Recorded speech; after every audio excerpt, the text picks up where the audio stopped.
Meredith Gorman here in the PNC Bank Sports Studio, joined by Zach Cox. And Zach, the NFL draft is coming up soon, and I know the Patriots have already taken care of their big needs at tight end this offseason, but what do you think of the guys in this group coming up in the draft? Yeah, this is a group that I think we all expected to be looking at a little bit more closely than we're going to be doing, because going into the offseason, tight end was one of the Patriots' biggest and most glaring needs. Obviously, they did go out and sign the two best tight ends on the market in Hunter Henry and Jonnu Smith after spending 2 third-round draft picks on tight ends last year. So having 4 tight ends on your roster, you're usually pretty solid there. It's a little rare for a team to carry 5 tight ends. So I don't think that you're going to see the Patriots use a premier draft pick on a tight end this year, even though there are some intriguing ones that'll probably go on day 1 or day 2. Chief among them, Kyle Pitts. Kyle Pitts is one of the best players in this entire draft, but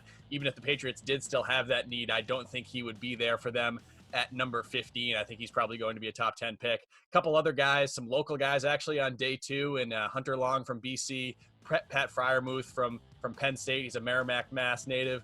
Those are 2 guys that I definitely could have seen the Patriots targeting if they didn't go out and make these big free agent signings. So if the Patriots get a tight end at all in this draft, I think it'll be a day 3 guy, maybe a guy with some special teams value who could fill a depth role like that, maybe a developmental type prospect. Someone that stood out to me is John Bates from Boise State. I saw him at the Senior Bowl. Definitely caught my eye. He's a former state champion in the 100-meter hurdles in high school. He's a really good blocker, played a lot on special teams, didn't do much as a pass catcher at Boise State, but I think that's going to be the kind of prospect that you're looking at for the Patriots in this draft, a late round guy who maybe has some upside and can help in some of those smaller ways.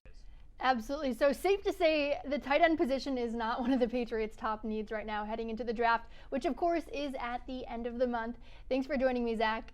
Thank you. PNC Bank, helping to make banking easier.